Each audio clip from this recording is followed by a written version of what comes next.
Volume 4 C31. When the dwarven survivors made their way back inside the city, it was at a trudge behind the visiting king. He didn't ride his mount, rather he walked at the head of the little column. When the gates began to groan open, cheers drowned out the noise as dwarves saw the Quagoa leave their people alone. The streets were clean again, allowing for the steady, even stately passage of Ainz, Hedgenmal, and the dwarven survivors within. The commander fell in at Ain's side immediately. The council has to be briefed. I know they're exhausted but... Ainz shook his head. No, I understand. Just have food and no beer brought to them where they're going, maybe have some wagons brought, they're clearly exhausted. Ainz replied with a practical nod following his statement.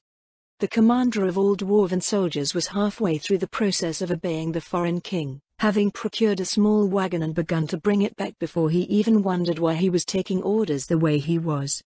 Ainz looked over his shoulder to check on the following dwarves when he saw the wagons approach, and there he saw something unexpected. The people hiding in their homes had all emerged, but unlike his initial passage, they did not immediately go back to using the street. Instead, they remained quiet and still. Soldiers lined up on the walls, put their backs to the rift and faced within the city itself. Thousands of eyes were centered on the visiting king. One small gesture can make for one great gain. Ainz thought, and remembered seeing the way Queen Draudillan had used her white handkerchief to wipe the blood from a soldier's face during a visit to the wounded hospital. The look of utter devotion that followed was one Ainz would not soon forget. So when the wagon came up, he extended a hand and helped the broken, weary dwarves to rise into the wagon one by one.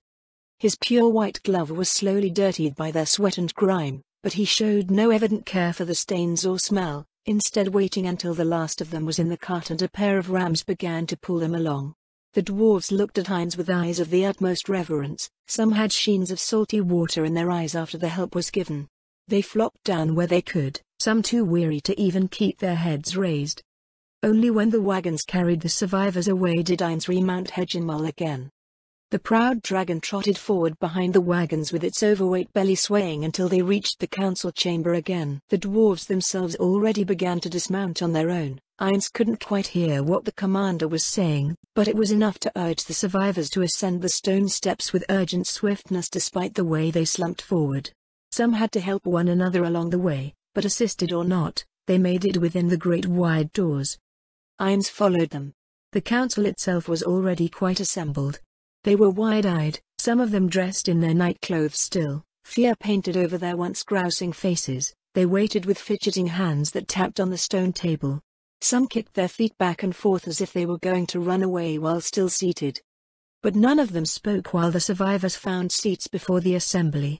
Their military commander, for his part, had rushed through the center aisle and spoke with hushed whispers disguised by the groans of the weary, sweat-stained and stinking warriors. When he was done speaking, he pointed to the back of the room where Ainz stood standing at the center aisle between the many filled chairs and the door. Ainz glanced down. The dwarven warriors had uniformly chosen to seat themselves as close to Ainz as they could, and those farther away frequently looked back at the one who left the city on the back of a dragon to bring them back to their homes. The commander finally made his exit. Go on, he said, tell your stories, I'll only be gone a moment. The dwarves in their many stone chairs nodded, and chaos erupted as the whole lot of them began speaking at once. Their exhaustion didn't seem to impact their limbs as they gesticulated with wild flailing and shouted their stories to the council. The eldest of their number stood up and held both hands out in front of himself and over his head to urge for quiet. Calm yourselves, he said in the gruff voice all dwarves seemed to possess. We can't hear any of your stories if you all talk at once. Start at the beginning with. He scanned the room and pointed to a dwarf at the far corner on the far left. You. Stand up if you can, tell us who you are, and then tell us what happened as closely as you can. So it began. Ainz listened in silence while the stories began to tumble out from fumbling dry lips. The words were halting, punctuated with deep gasps and echoes of bemoaning fear whenever a difficult moment was reached. But then, that is when we saw the demon. 9 meters tall. A monster. He set to killing the Quagoa. But also us. His name. Yaldabaoth. Yaldabaoth. The dwarf covered his face when he leaned forward and wept. So much fire. Blood. The young dwarf whimpered with shaking lips and then said nothing more. Another took up the story. The flight, the escape, Yaldabaoth seemingly had no interest in them. A few recalled seeing him looking for something, more interested in what lay around him than in actually killing anyone. The stories matched uniformly, and as the stories went on, the council members one by one turned to Ainz. Even with his mask on, they weren't complete fools and sensed by his easy stance and quiet demeanor that he was waiting on them to ask questions. "You know something, don't you, Your Majesty?" the old councillor asked. "Yes," Ainz replied. His now filthy glove was exposed for its dirty state to the council when he swept his hand in front of his body in a decisive chipping gesture to pair with his one-word answer. He followed it up with more. "Yaldabaoth is a very ancient and very powerful demon. From another realm, you might say. In ancient times when Dwarf and Quagga were almost united, we three faced him here beneath the mountain.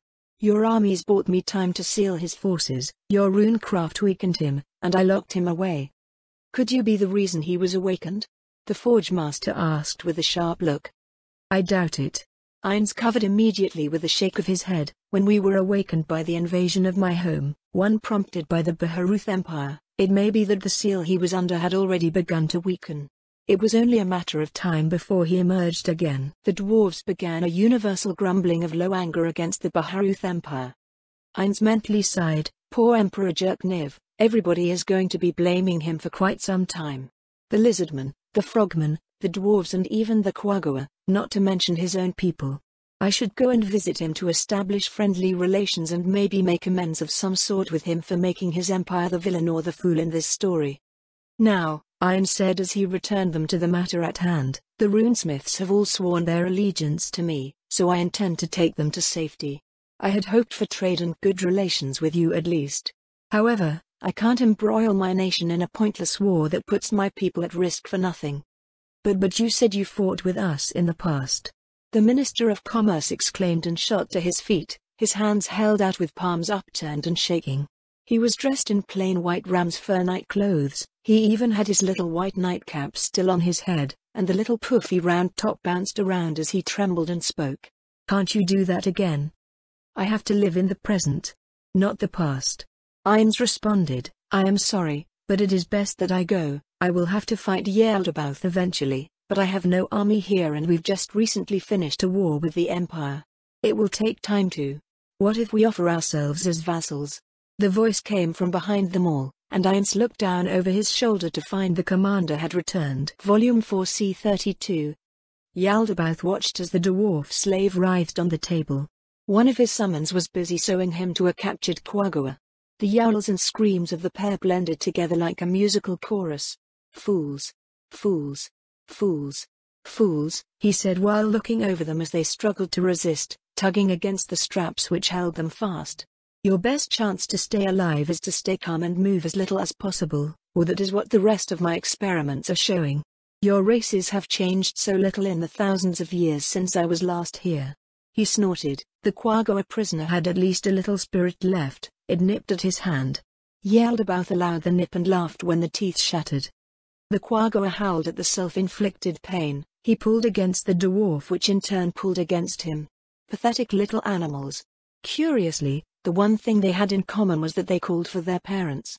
The beardless dwarf shed tears, the Quagga did not, and yet if it could have, it surely would have. The pair were joined at the hips in the most literal sense, and with great care their veins were entwined together by magic. "I wonder if this pair will survive?" he mused and left them to be tended by the summons. He went over to another table, where a dwarf was fitted with a Quagga arm, while a Quagga was fitted with a dwarven one. This pair, however, was not screaming. They were deep in an enchanted sleep to see how conscious pain impacted the surgery. There were a considerable number of Quagga to work with, but not nearly as many dwarves. Capturing those sent out to raid settlements, and the settlement's defenders and occupants, proved fruitful. If only I hadn't moved with such sloth. Surely my master won't be displeased though. Do I have enough that? He could not finish the thought. Instead he imagined the words he dreaded, and cursed his supreme intellect that let him make it so vivid in his own mind. Demiurge, why so few? I thought you were eager to prove yourself. If this is the best you are willing to do then, Yaldabaoth killed the vicious horrible thought by slamming a fist down on a stone table and shattering a chunk free with such force that it shattered again when it hit the stone mountain floor. Daylight would shine through the hole in the mountain soon. Putting the Quagoan out into that sunlight proved to be a unique kind of torture. Unique in that unless they were forced to look directly into the light for a prolonged period, they would recover almost instantly. So to save mana, he made use of it. Where is my army? Where is the object that contains my endless host? He spent all day yesterday bellowing that at one Quagoa after another. Each one yowled as the light seared and blinded the Quagoan eyes. Each one professed the ignorance he expected. A ragged, bruised, bloody dwarf hobbled behind him taking notes. He was missing bits up and down one half of himself. Half his head was shaved at the top, all the teeth of the right side of his jaw were gone. He was missing one eye, one nostril severed away, 3 fingers of his right hand, 3 toes of his right foot. He held a clipboard with his remaining fingers in the right hand while writing on paper with his left while the demon dictated to him. "Hey dwarf." Yaldabaoth addressed him, and the dwarf nodded his head as fast as he could. "My lord?" Hey dwarf asked. "If I torture your captured comrades, will I get different answers than I got from the Quagoan filth?" Yaldabaoth inquired. "No, my lord. None of us know the history you speak of. I swear it." Hey dwarf replied, and immediately when the towering demon with its sparking flame-touched body turned around to face him, Hey dwarf groveled on the stone in abject submission. Yaldabaoth grunted. Hey dwarf kept his sight confined to his mind. Any sense of relief would be cause for punishment. The cool stone caught the warm sweat as fear drained it from his body. "I was trapped in that item for at least 10,000 years. That is the only explanation for the stars being where they are," he hissed, and the dwarf gasped at the statement that didn't really seem directed at him. "It is possible that I could have been forgotten after all that time. So where?" Yaldabaoth reached down and plucked Hey dwarf from the floor by his hair. He held the now kicking, flailing, screeching dwarf up at eye level. He locked his burning eyes into that of the fear-filled dwarf's face. Where would you hide something you didn't want anyone to find? Or where could it be lost that nobody would stumble over it? Hey dwarf screamed. The clipboard clattered against the stone. He reached up and began plucking hairs out of his head until he fell. "At last I die. No more pain. No more pain." Hey dwarf told himself with tranquil optimism and closed his eye while he turned so that he would fall headfirst into the stone surface where sweet eternal oblivious awaited him. Only to land and find he was not dead. He opened his eyes when he felt the solid, burning surfaces engulf his body. Yaldabaoth had caught him during his fall. "Where?" Yaldabaoth bellowed and shook the dwarf. Hey dwarf's head bounced around so wildly that he couldn't even properly make out the face of the demon which held him fast. "The Great Rift." Hey dwarf shrieked. "Anything that goes down there never comes back up. Nobody knows what's at the bottom. If it's not with us, or the Quagoa, or the dragons, if it is in this mountain it's down there. Down the air!" Hey dwarf shouted with urgent abandon as the fingers closed around him and the heat on his flesh began to intensify. Then it began to fade, the grip loosened, and he was set down with near gentleness. The massive head of the demon furrowed at the brow and asked, "What is the Great Rift?" Hey dwarf began to babble, explaining what little he knew about the deep chasm. He knew without a doubt that as long as he spoke, no pain would come. And so he would speak, he would say all, anything, everything. Every legend, every story, what little was known of every expedition's efforts, down to the very last detail. Anything. Anything. At all. As long as there is no more pain. Hey dwarf told himself, and babbled on, and on, and on. Volume 4 C33. "You can't make that offer." The council elder snapped. "Then you'd better." The commander snapped back. "I've fought the Quagoa since the beginning. I've seen a lot of good dwarves die out there and he paused, he took a deep breath, balled up his fists and turned purple in the face that wasn't covered by a beard, then he bellowed loud and hard, "Losing." The council froze. The quiet, patient, steady commander was not done. "We've been fighting for years, we've lost every city, every army, and every large battle. We're down to the last city and those few outposts far away on the fringes. That's it. Look at the dwarves in front of you. If the Quagoa who can defeat us, fled this way too, what does that tell you about a demon emperor? We've got nothing left. Nothing to bargain with. We need help and we have nothing but our loyalty to trade for it anymore. We need to talk about this more. The elder muttered, and the commander took the axe off of his back, hefting it in both hands. He walked between the lined chairs of his soldiers and the council instinctively drew back from the armored warrior's advance. No! The commander shouted and slammed his axe down into the council table with enough force that it split and crashed down, stone on stone, to the floor below. Enough talking. You've talked for years and what has it gotten us? The commander bellowed out his frustration. With his broken warriors at his back, the rumble of discontent was clear. He leaned forward toward the council members and thrust one pointed finger behind him towards the visiting monarch. He's going to leave. He's going to take the runesmiths with him. He's the only one who knows what we're dealing with. I've been loyal to our people, to this council, for my entire life. Right down to today. But if you won't make a decision, I will make it for you. The commander hissed and seethed, and the council gasped. The elder and those who held the reins of power saw their control begin to slip away. The commander watched as their eyes widened, but his dark, deep-set eyes remained sharp and steady. They narrowed to the width of a blade as he spoke with the broken table and the axe between himself and the council. All in favor of offering our kingdom as a vassal to the visiting king and begging him to save our hairy dwarven asses. Say aye. The council members were quiet, very quiet. The heavy breathing of the weary dwarven soldiers was the only real noise in the great stone hall. Aye. The forge master mumbled. The others shot their eyes toward him at the far end. We're alone here. We've got no help. Everything we hear now tells us how well buggered we are if we do nothing. I've got my doubts, sure as anyone.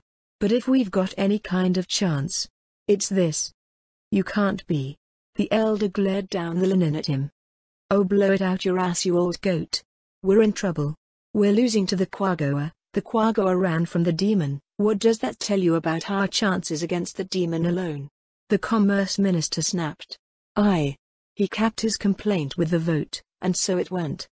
The old councillor looked down at the shattered table, the axe embedded in the ancient stone floor that would leave a mark even when they replaced the table. The moment of the commander's outrage leaving a mark on their history that was truly indelible. The sacred stone held the axe fast. Aye. He finally added. The vote passes unanimously.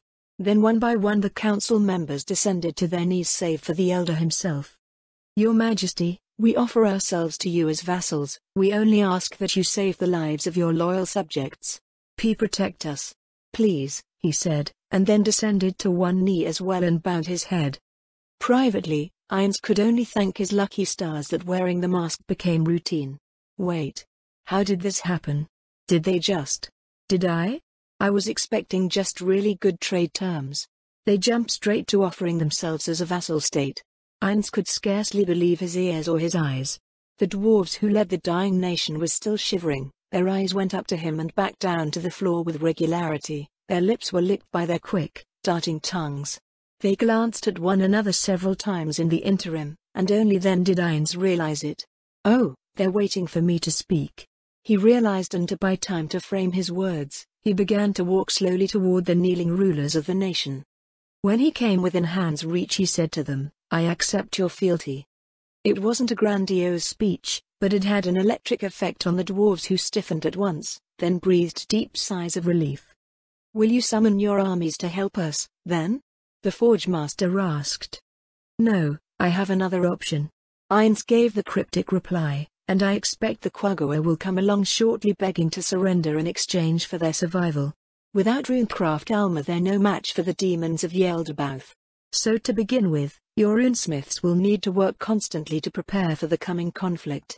Yeldermouth will be busy for some time, and while he is, you can work. Work? The Forge Master asked. Yes, your runesmiths, everybody who has ever studied the craft will need to enchant everything they can against low karma beings, with holy magic, and whatever else they can. Even simple runes will do. Every apprentice who quit and every veteran at the craft. Do or die. I can provide a few items that will let them work without the need for rest or sustenance, but your whole operation will have to be geared to equip every dwarf and even augment the Quagoa themselves to fight. Work together or die together, those are your choices. The stark terms sent shivers over the dwarves who heard him. In part because of the radical, even absurd suggestion that the Quagoa would work with them, but nearly as much also because their new king put so much significance on a craft the dwarves were ready to throw away. But there was no arguing it now. They were committed, and they knew it. There was no more time to ask questions of that sort, however, because moments after Ian spoke, the doors opened and various servants began to carry in food and beer as though there was going to be a celebration instead of simply a recovery. Nobody took a drink or a bite, though they accepted both bowls and mugs. They one and all waited for Ian's to grant permission, their deep-set eyes held up to the masked king's gaze. "Go ahead, eat. I have to see the runesmiths. It looks like it will be the last sleep they get for a good while. I hope it was restful," Ian said sardonically. The dwarves gave nervous chuckles at the joke as he spun on his heel and made his way out of the council chamber with his caster robes fluttering behind his quick and steady steps.